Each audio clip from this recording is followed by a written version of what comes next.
Iran war is reshaping the global balance of power. The United States is not a superpower in the Persian Gulf anymore. Sorry to break the news to you guys, but you have basically abandoned so many of your different bases. Your military footprint is a fraction of what it was before. No, the real problem is we outsourced our manufacturing sector and we can't make precision weapons at scale anymore to sustain a major war. It's ridiculous that 3 months of bombings, at the rate we were bombing during the first 40 days, we can't do that because we just don't produce enough. It's sad. Just on that basis alone, the United States is an incredible weak position in the region. So even if all of this degrades, I will say that although United States isn't a military superpower anymore, it is still a financial superpower. And intelligence agency wise, CIA is in superpower that way too. There's coups all over the place.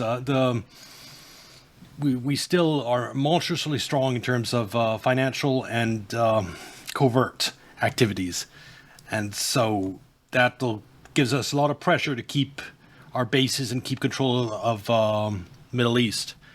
All these Middle East states, they saw what happened to Syria, that was quote unquote an enemy of the United States. Now it was taken apart over 13 years through insurgencies. None of them want to be targeted by the CIA, Mossad for regime change. So we haven't lost all our influence, but one pillar of that influence was the military, and our military power isn't what it used to be. is taking place.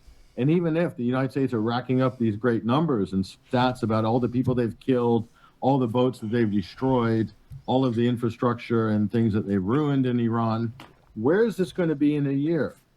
Or is Iran going to wave the white flag? I will say that although U.S. is still a superpower in terms of covert activities, again, it's still a fraction of what it used to be. Even that is weakening, and the financial side too. It's just out of the three pillars, like military, that's what's weakened the most. It's what is, it's we are just flat out no longer a superpower in terms of military. Christmas or after the midterms, is the U.S. going to be in a stronger or weaker position? You say take out the outsourcing and all that and things will improve. It's not that simple, because we not only outsourced, it's not just moving factories, we moved the technology, like the rare earths, finding technology. We moved that to China. We gave them the technology to do the reason why countries around the world can't just instantly develop a manufacturing sector is they don't have the technology, the industrial know-how, like inside having entire generations that know how to run factories and work in factories. We just don't have that anymore. Yes, we can get it back, but it takes time to re-industrialize. I can only look at the record, Daniel, and the relative spectrum here is that the United States is just... No, we outsourced the processing of rare earth materials. We used to have that role. We did what China is doing today, and we processed all the world's rare earth. That's what we outsourced to China. Increasingly weak in the region going forward. These are irreversible tectonic shifts in geopolitics and power projection in the region, and nothing is going to reverse it. The cost of projecting power in West Asia has gone up at a time when the United States is increasingly more bankrupt and unable to manage this, along with all the other escapades and smash and grab operations throughout Latin America that this administration and Greenland or whatever Trump administration are planning to do next. So it's all great. It's a great highlight film. It's very impressive. Love the videos and the dash cams from the F-35s. But is that going to put you in a better position in 6 or 12 months or 18 months? What are you going to do in 3 years? You guys still going to be trying to play this game in 3 years? Daniel, the most economic option is a negotiated settlement, and the U.S. basically backing out of this, stop doubling down on this ridiculous tactical portfolio that they're pursuing. That's the only economic position for the U.S. Otherwise, it's just going to be more losses, more costs. The United States can't do that. It's structurally set up to only attack. There's a project, Syria was before Project Iran. Took us 13 years. We funded ISIS. We continued funding the insurgency. We chipped away at Assad's regime bit by bit by bit by bit by bit until we finally had it collapse. Then we moved on to Iran. There's no like, okay, that's not working, let's just stop. No. It might be a pause, a temporary ceasefire before, and we might instead switch to the Syria model of trying to fund insurgencies in Iran instead of outright military confrontation. And if that doesn't work, well, try to find some other proxy to attack them in our stead. It's just attack. That's the entire system is geared only for that. Military-industrial complex, the neocons, the Zionists. And they're going to embolden the region to make it more and more anti-American and anti-Israeli. Yeah. That's what's going to happen. And I want to go down that path. I'm glad you brought that up because something happened last night that I found particularly egregious, and actually made at 11:30 last night. I made a short show after something that I discovered later last night that I think tails in exactly to this issue you're talking about, where it's degrading our reputation. When we say things that are self-evidently untrue and people can see with their eyes that it's not true, that by itself diminishes believing whatever else comes out of our mouth. But when they see stuff like this, from CENTCOM on their official X accounts from yesterday, I think that it even does things worse. First of all, this was at about 4:30, I think, p.m. in the afternoon. We said that the U.S. has disabled a non-compliant vessel in the Arabian Gulf. And we said that the Krakow-flagged Belima transiting international waters toward Karg Island, the commercial vessel, ignored multiple warnings as it attempted to violate the U.S. blockade. The U.S. aircraft disabled the vessel after firing a Hellfire missile into the ship's smokestack. Now, when you take a look at, first of all, at the map of the region here, Karg Island and the Arabian Gulf aren't even where our blockade. Yes. We struck a ship, supposedly for our blockade, around Karg Island. Ship over here. A non-compliant vessel over here. Well, the United States blockade is over here. Is at the exit of Strait of Hormuz. And yet we're saying we hit a ship at Karg Island as part of that blockade. It's nonsense. Blockade is. So no one was trying to run the blockade. That was just in international waters heading to their own port there. And for some reason, we decided we wanted to go after this commercial vessel. It was not blockade. 5 hours later, that same Central Command posts this and says the U.S. forces struck Iranian command centers, air defense sites, missile and drone capabilities, and coastal surveillance facilities to further degrade Iran's ability to threaten innocent maritime crew members, commercial vessels transiting the Strait of Hormuz. So on the one hand, we brag and openly claim we attacked a civilian vessel that wasn't trying to break the blockade. It was just transiting its own waters, not the blockade. And we shot it.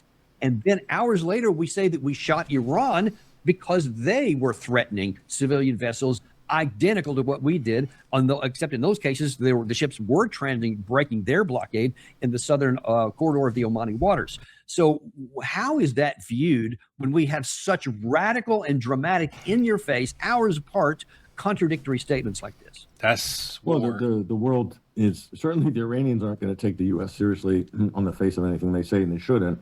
And they've already said as much officially and publicly.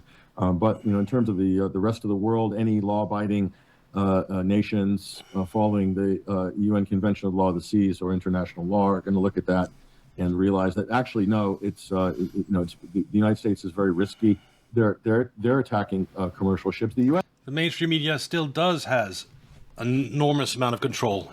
Just look at how uninformed Asmongold is about the whole Iran situation, not knowing about United States munition shortages in various categories. It's depressing. The U.S. doesn't have the right to administer traffic in the Strait of Hormuz or to run a blockade in the other adjacent oceans. They just don't. And legally speaking, Iran and Oman, there's no room for international daylight for international waters between those two countries' territorial waters anyway. So Iran, having been attacked by the U.S. and Israel, is fully within its right under international law to administer that waterway how they see fit, because they are at war.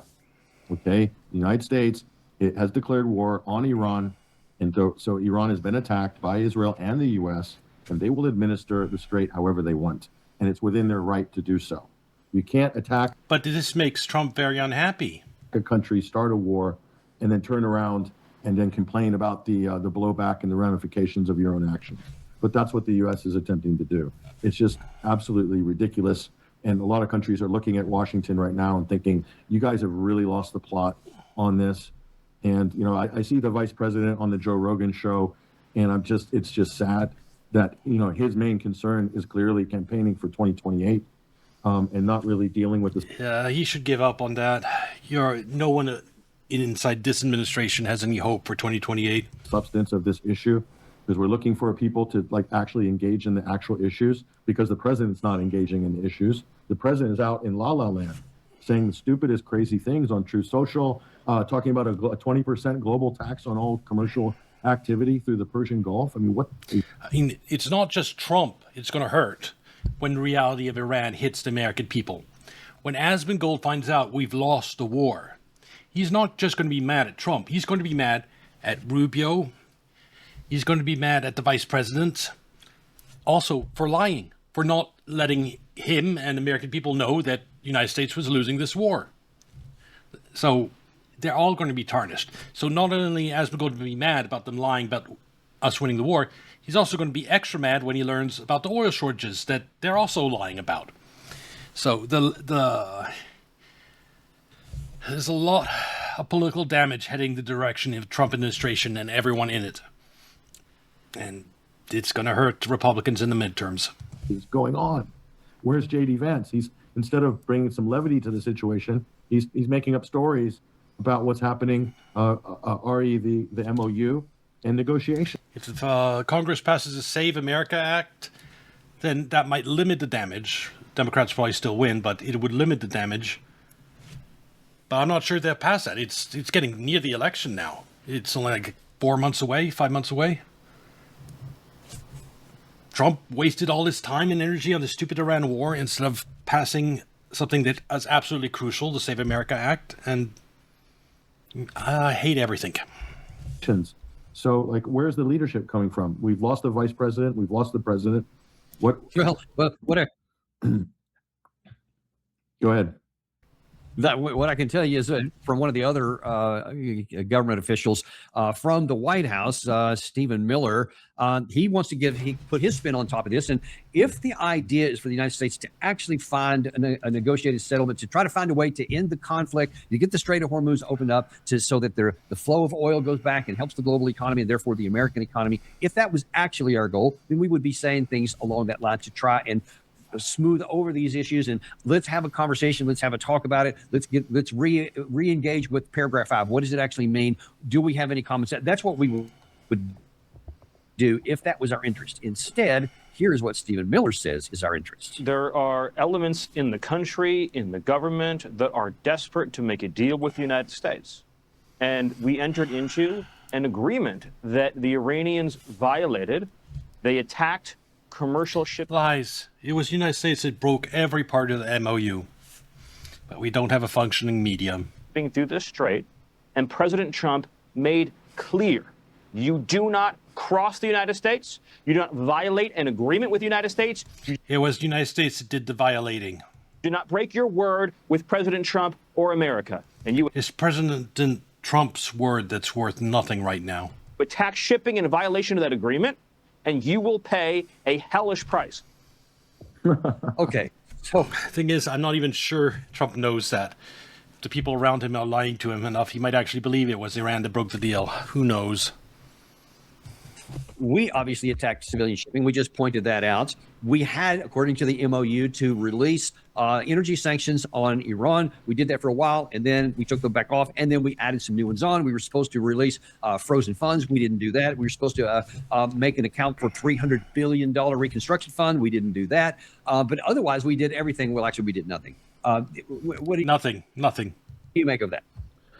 You left one out, Daniel. Didn't you hear the latest? They said, no, there's not going to be a 20% tax because the Gulf Arabs are going to invest 2 or 3 trillion, who knows, into the U.S. economy.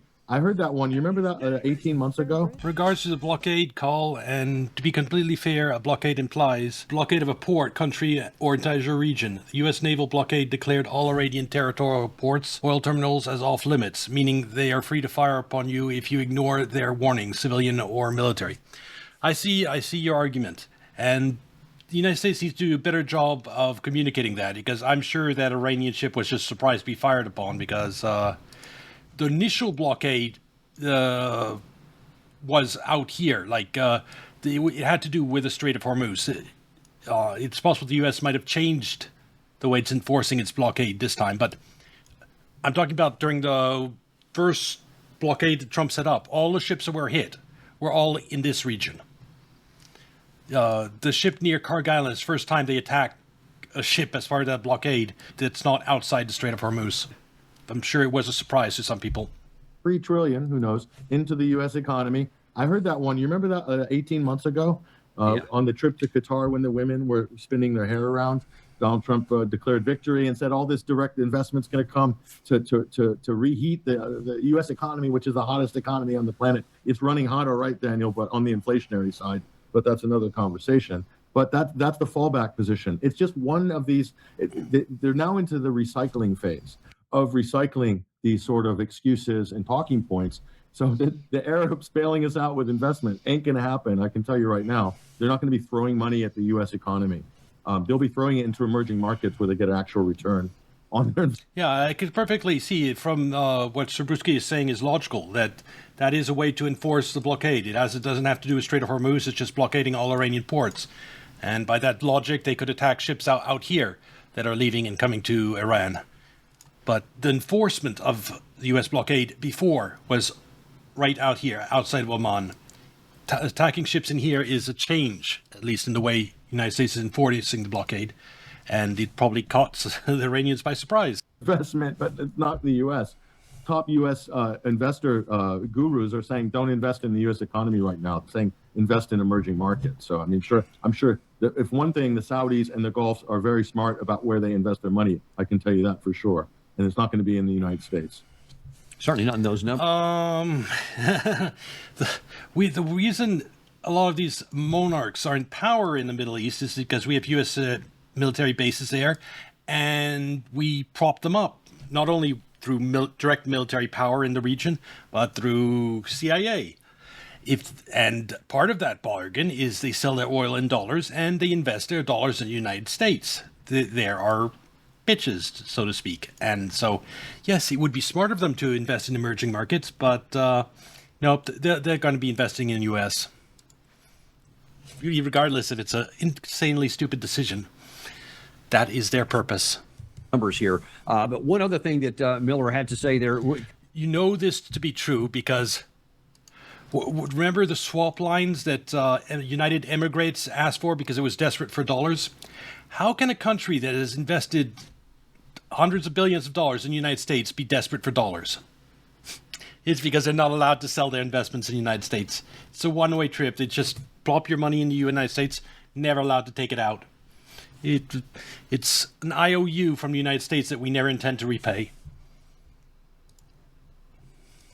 Kind of circles back to something you said a second ago, that we don't seem to be interested in any kind of negotiations or anything else. Miller, in that clip we just showed, was basically saying we're looking for surrender. I know we signed an MOU before. Actually, we don't want to do that now. We just want you to do what we tell you to do, even though we do none of the stuff that we tell you. Who cares about that? We want you to do what we're telling you. And if we don't, he continued on and said this.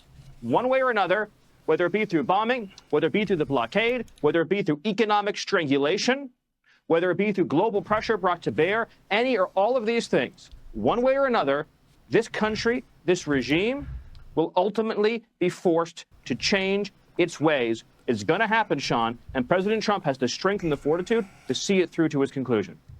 Yes, Iran will be made into another vassal state, according to the United States. According to the wishful thinking in the United States. Not going to happen.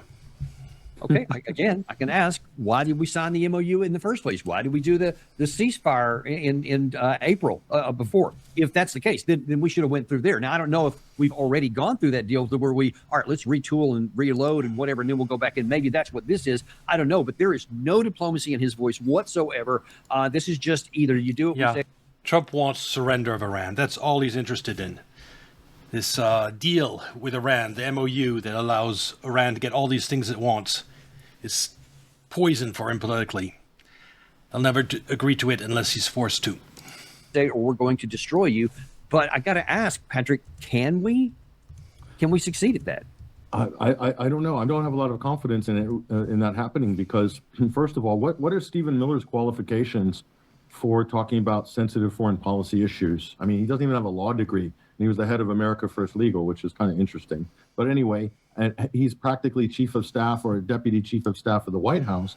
He doesn't know what he's talking about. So what he's doing is putting forward this Walt Disney Aladdin style, Disney-like caricature. Here's an update on what's going on inside the Strait of Hormuz. Sorry about that. The blue, that's last year. What the traffic was last year. The yellow is what it is this year. And if you notice, it goes off a cliff when the war starts and it stays down here at nothing. This is the MOU and traffic beginning to go back normal. And here the United States starts trying to set up the southern route, trying to break Iranians' control of the Strait of Hormuz. And Iran starts warning ships and attacking ships. It goes down, and it's now back down to nearly nothing. And we are still heading for a disaster in the oil markets. Probably starting around the end of the month. Of Iran's politicians, their society, their government, which is completely divorced from reality. And so he's there on national TV, and of course Trump's base and the average Fox News viewer is going to lap that up. By the way, I think he's more like Jafar than I think he is Aladdin. But anyway, Aladdin Jafar, yeah, or that type of, the Mad Mullah or the genie or whatever, yeah. But yeah, Miller is in a class of his own.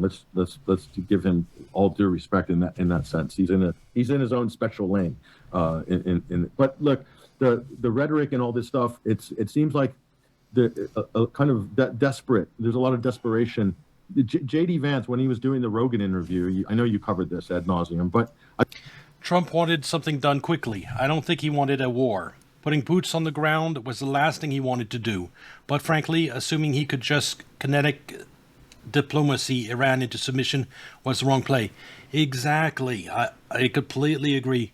We know from leaked footage of Trump speaking when with the camera's running, but it's not officially live. Like he's just talking, that he had told the British Prime Minister that the war would be over in 3 days. That if the British aircraft carrier came in 1 week, that would be too late. Everything would be over by then. Trump honestly believed that at the start of the war. He thought it would be another Venezuela. He didn't understand that Hormuz meant the United States doesn't get to leave this time, doesn't get to just bomb and walk away. And he's just stuck in this crisis because bombing Supreme Leader, that gave Iran the political justification for closing the Strait of Hormuz and taking control of it. And we can't get it open. And Trump, if he can't get it open, everyone will see the United States has lost the war. But he started this damn war without any popular support, so he can't put boots on the ground. He can't afford any casualties. He's trapped. I said it day one of the war. It was an absolute disaster. There's no way out. Even if I was Trump, there's no magical solution to get myself out of this. I thought it was interesting. The thing that stuck out about that is the vice president, mind you, who believes he is the heir apparent to the White House at 41 years old currently, but in 2028. He said that Iran is divided between the crazies and the hardliners, and that there's this imaginary epic battle going on within Iran of crazy religious people who believe in the return of. Iran was hurt in the first 3 weeks of the war. The decapitation strikes did their job. Honestly, it was terrifying. Iran's leadership was so crippled. If they had actual divisions ready, while no doubt thousands of U.S. military soldiers would have been killed, that was the best window the U.S. had to actually invade and push into and take Iran. He had a month to do it and did nothing, just sat there and waited and allowed Iran to regroup. Exactly. No bombing campaign in the history of the world has caused regime change by bombs alone. There always needs to be on-the-ground boots component to it. And there just was nothing in place. Maybe there was a plan to use the Kurds to push into Iran, but that somehow fell all apart.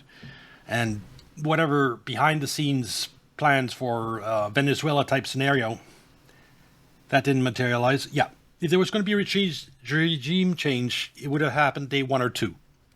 And it didn't. And after that, we were just in a losing position. Because not only did we not have boots on the ground to do anything after those strikes, we didn't have a plan for dealing with the closure of the Strait of Hormuz. You do not bomb Iran's supreme leader without a plan to take care of this. Oh, a regime change. That could have worked. If you have somehow they'd actually managed to regime change, then that you indirectly control the straits. But failing that, if you fail to achieve regime change, you need to have some way to force this open. And we need to take the entire coastline here to do that. That's the only way to get the Strait of Hormuz open. If we could take all the beach area, all the mountains and the behind, then that would allow us to have open a safe passage. But yeah, it would take like 200,000 troops at minimum. The 12th Imam, and then the pragmatists. So the hardliners and the pragmatists, and there's some kind of major clash there. You know, it's just this depiction of Iran. And by the way, everybody in the government in every negotiation position is what I've heard from people in Iran is there isn't this huge divide in Iran. Iran is pretty unified in terms of its government right now. Might have been more divided right at the beginning of the war after all the leadership was taken out, but nowadays, after the funeral of the former supreme leader, it's pretty cohesive, Iran. Practicing Shiite Muslim. Okay, so there is no daylight between all these different supposedly warring factions in Iran. That's the first thing. But the fact that J.D. Vance was trying to portray the Persians, he's always saying the Persians. Again, that's the Aladdin Disney-like caricature of Iran. It's the nation's called the Islamic Republic of Iran. It's not Persia. But anyway, it kind of shows you where they're at. They're really desperate, and they're trying to throw out quite a few distractions. They're constantly pivoting. They're all over the place. Vance is all over the place. Trump's all over the place. Vance is also covering for Trump because he can't show. Yeah, they're all over the place because they're basically lying. The U.S. lost the war. We can see that by the fact that in this graph right here, Strait of Hormuz, traffic through the Strait of Hormuz. If the United States had won the war, traffic would be up here in the blue, like it was last year. But Iran controls the strait, and that's why it's down here. Only reason it went up here is because Iran allowed it. Then it shut it down. Show disloyalty because he doesn't want to be impaled publicly before the opportune moment when he will throw Trump under the bus, which will come sometime around 2027 when they look at the polls and realize that, Vance, if you don't jettison yourself from the MAGA train, you're going to the bottom with Trump's legacy. And so he will have to, at that point, throw Trump under the bus. Listen, it's politics. No surprise there. Yeah, he'll have to throw Trump under the bus, but I think it's too late. He has gone along with Trump's lying about winning the war, about covering up the oil shortage that's about to happen. I mean, Americans are going to be really mad about both those things, about being told we won the war when we really lost, and about Trump covering up the fact that we were heading to a huge, massive oil shortage. Both of those things are going to be huge damage to everyone in the administration, and I don't think turning against Trump after siding with him for 6 months and helping him lie for 6 months is going to cut it for anyone. That's why I say Rubio and Vance are finished for 2028. They're going to take too much damage from this. That's going to happen. But we have a real genuine crisis here, Daniel, foreign policy. I think the big question is, honestly, how deep the CIA intelligence fingers reach in that Iranian pie. Their intelligence is still as good as it is on day one, to still have a good and solid information on another round of decapitation strikes. There's another possible chance of another heavy round of decapitations from a U.S.-Israeli campaign pre-invasion. Well, possibly. But I think we got the easy targets round one. And like the former supreme leader that we killed, he was living at the compound where everyone in the world knew he was living at. He wasn't hiding in any way.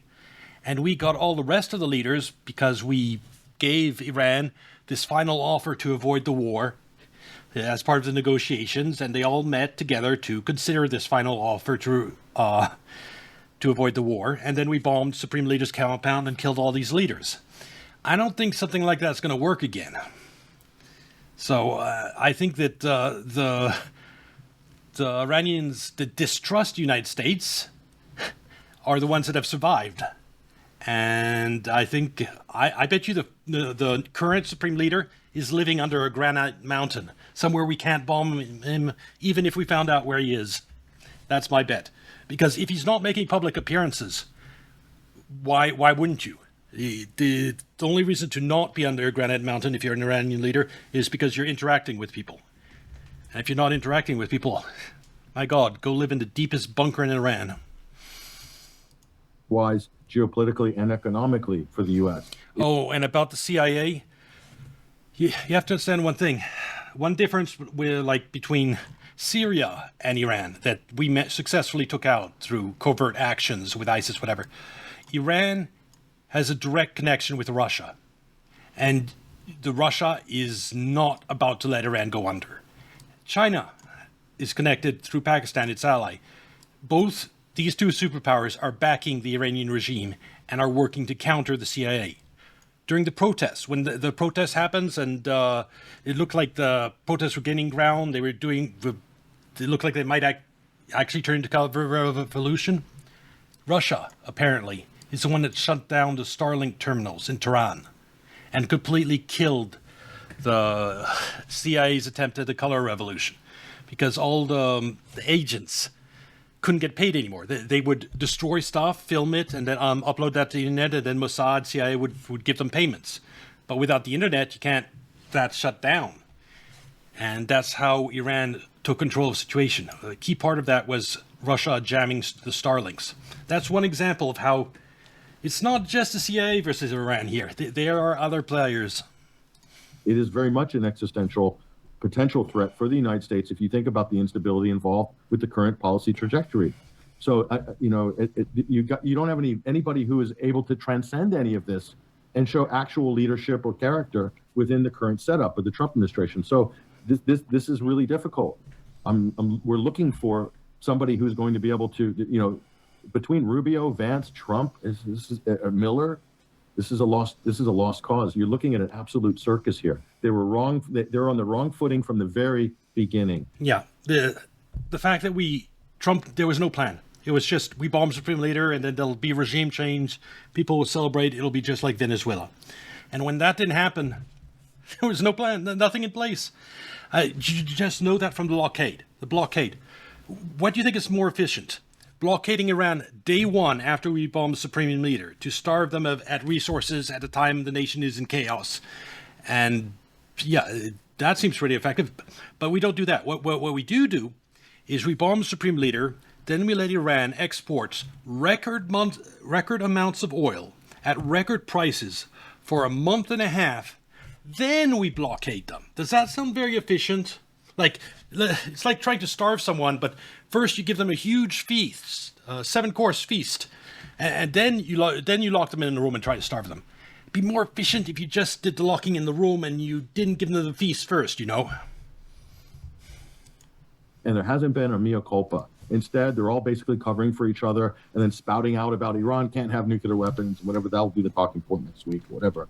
But it just doesn't inspire a lot of confidence. And you look at then the statements from the Iranians and you look at the Russians, even the Gulf Arab states sound much more sane, level-headed, grounded, and pragmatic than Washington at the moment. This is not good.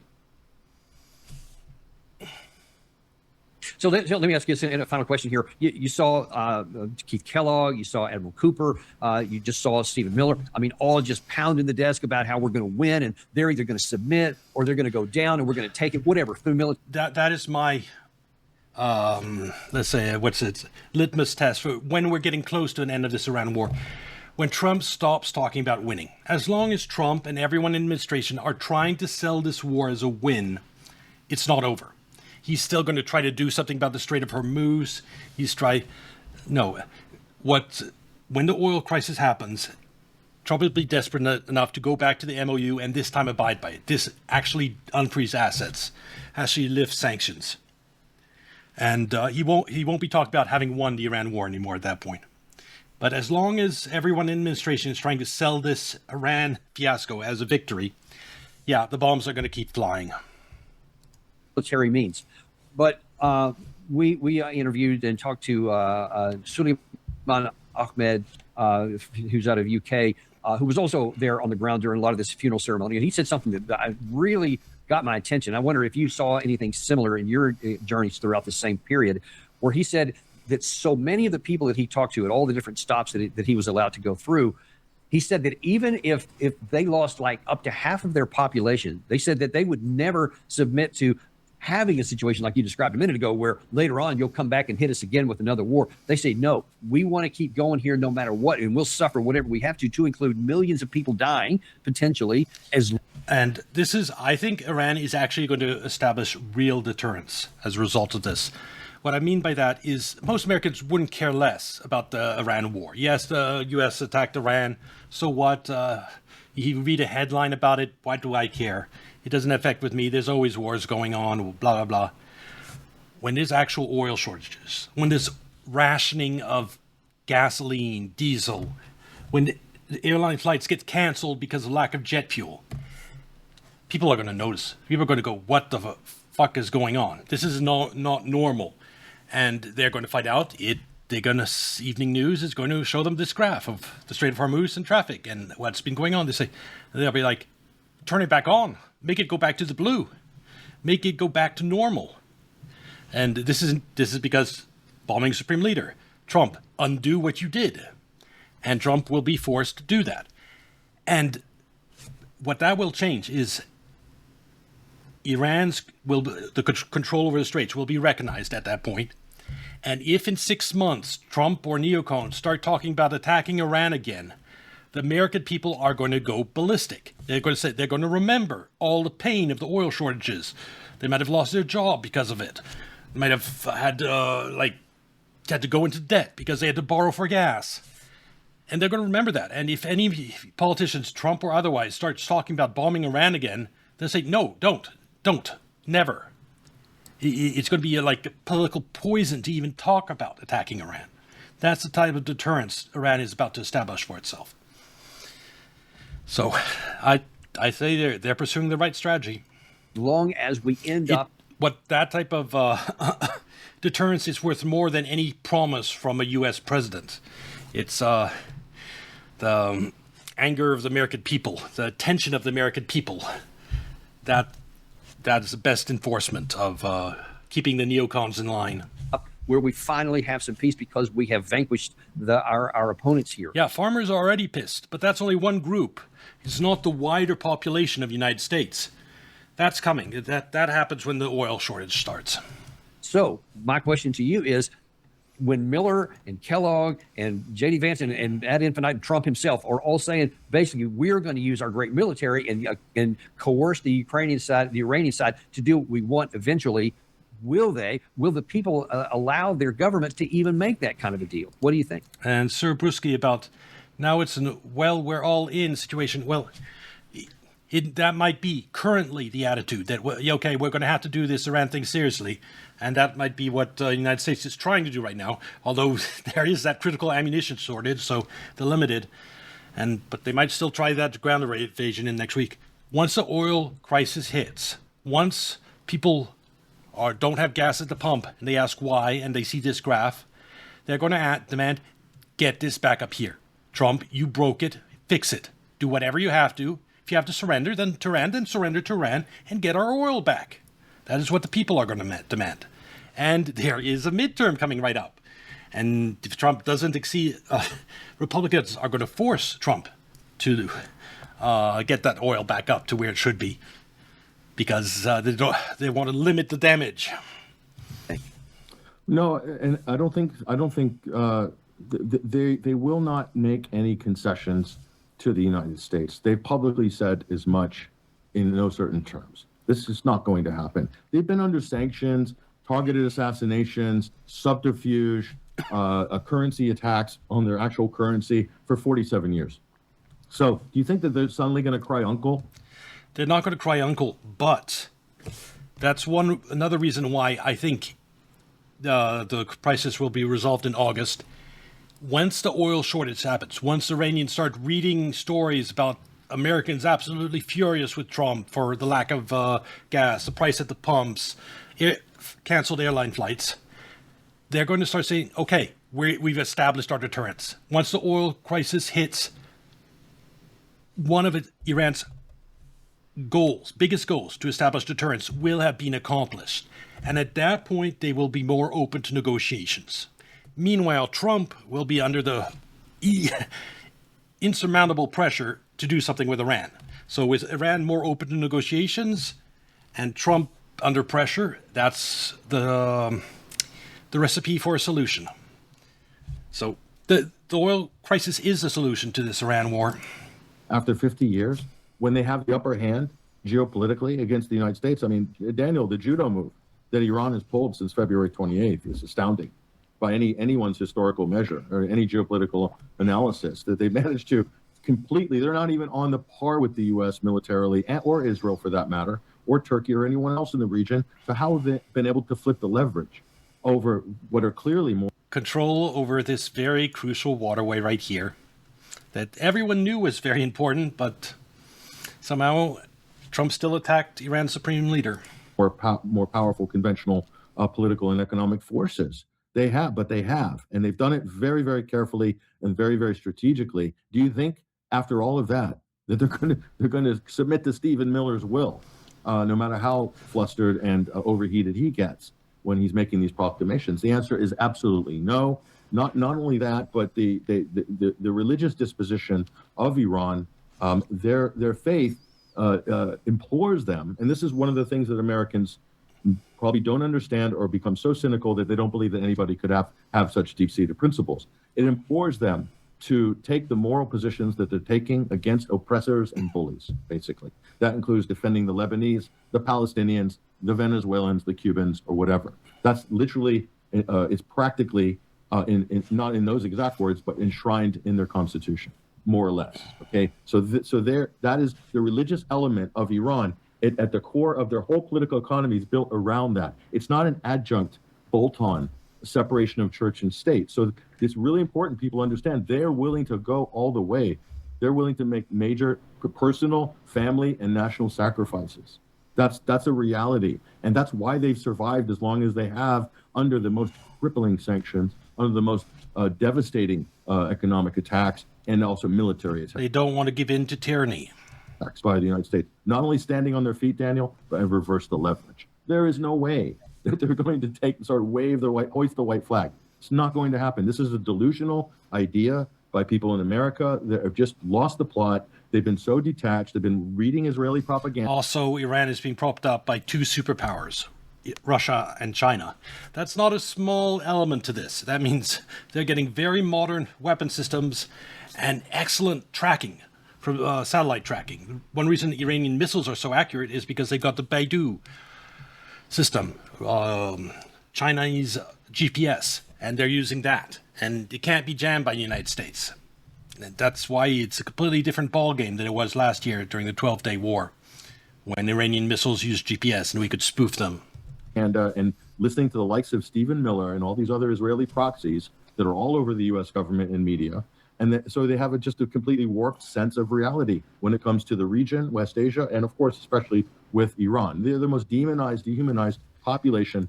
And what you're saying, I will admit, Iran is at least smart enough not to absolutely not poke the American Hornet either. Well, I will say that they were willing to, right at the end of the negotiations, if this was truly about the nuclear issue, they were willing to give Trump a deal better than the Obama deal. That was what they were offering right before we bombed the supreme leader. They were honestly trying to avoid the war. And Iran has never attacked another country first. Yes, proxies have done stuff. That Hezbollah in Lebanon has annoyed our allies, supposed ally in the region, Israel. But Iran itself has never attacked another nation. It's never invaded Kuwait like Iraq or something like that. It was not trying to antagonize the United States. In the history of the planet, in terms of propaganda, everything they tell you is the Other opposite. than maybe the Russian. Maybe, But, yeah. Listen, and the thing is, I mean, you can spin things left and right. You can pretend all you. The problem is Iran has been demonized in the media, Western media, for decades. And just listen to Asrigold streams. He thinks they're the root of all evil. He thinks they're behind every terrorist act in the Middle East. That's not truth at all. Like Hamas, that was funded by Qatar and Israel. Netanyahu organized Qatari cash, and he funneled that to Hamas, propped up Hamas to kill the two-state solution. That's so. Iran had nothing to do with October 7th. You want, but what you can't do, you can't print oil, and you can't produce oil and natural gas, etc., out of thin air. And if you can't get it out of the Persian Gulf, at some point your spin is gonna drop like a rock on your foot, and we're going to be in trouble. And I think that's where we're heading, because the just landscape you just described, we're not going to be able to get there. We're not going to be able to talk our way out of this one to somebody who is committed to staying forth. You know, we don't have sponsors because we hate to hit you over the head with. Well, that was a great video about the changing balance of power in the Middle East and globally. Militarily, at least, the Ukraine war and now the Iran war we've reached the limits, the United States, because we've outsourced our manufacturing sector to China, and we can't produce ammunitions and precision ammunitions at any type of reasonable weight for the wars we want to wage. We're still financially a superpower.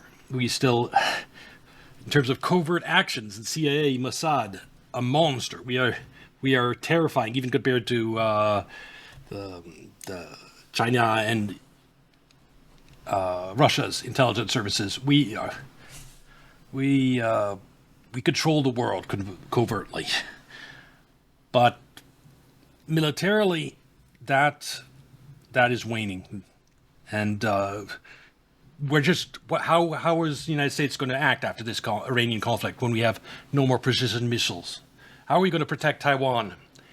What happens if Article 5 is triggered in Europe? Are we really going to do something when we've blown all our weapons on Iran? It's going to be a changed dynamics on the global stage, and maybe China will take over policing the world's waterways. They're building their navy really fast. It'll be interesting to see what happens.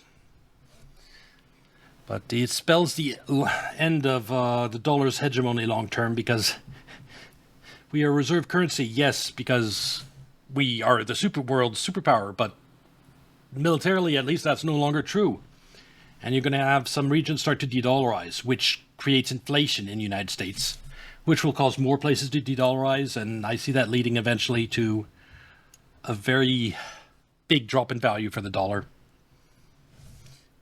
Anyway, this will be on YouTube. Like and subscribe. Come watch and kick our Twitch, and I'll see you next video.